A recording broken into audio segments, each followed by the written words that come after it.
This is Beyond the Noise from Catherine. I'm never speaking to her again. Sympathetically, I put my arm around Bailey's trembling shoulders. We're at a normal junior high movie party, but Bailey has been venting me about how Annie stole her crush.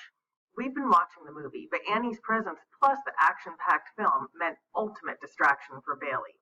We've been in the bathroom for 20 minutes since.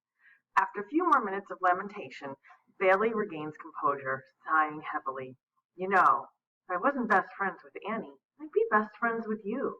She can't shut up long enough to listen to me. She thinks everyone else who talks is just spurting noise. It's not the first time other girls have given me an emotional catharsis, but it's the first time anyone has acknowledged that I listen.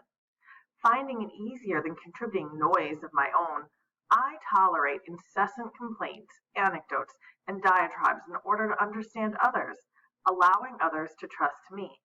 Though I know I'll never be more than an open ear to them, I think I'm okay with that. Matt smiles, waves, cracks a joke. My ears perk up. He punches his buddies goodbye as he walks away. I follow him through the stream of students in the hall, only catching him at his locker. What happened?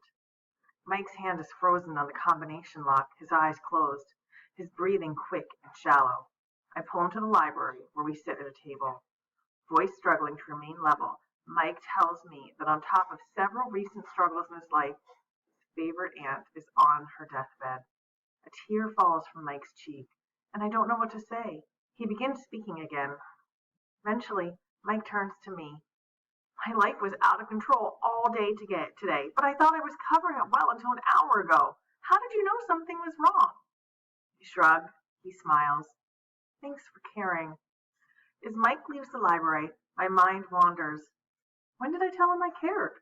I remember listening to the dramatic soliloquies of my junior high friends, when listening was merely tolerating the sound of talking.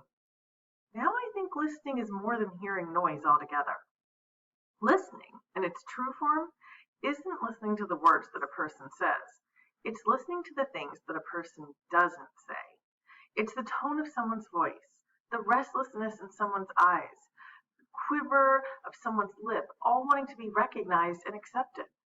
Listening is the experience of an argument, a plea, a demand, taking shape and begging to simply be understood, to be calmed in spite of the noise.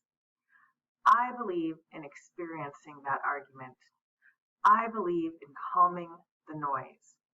I believe in listening.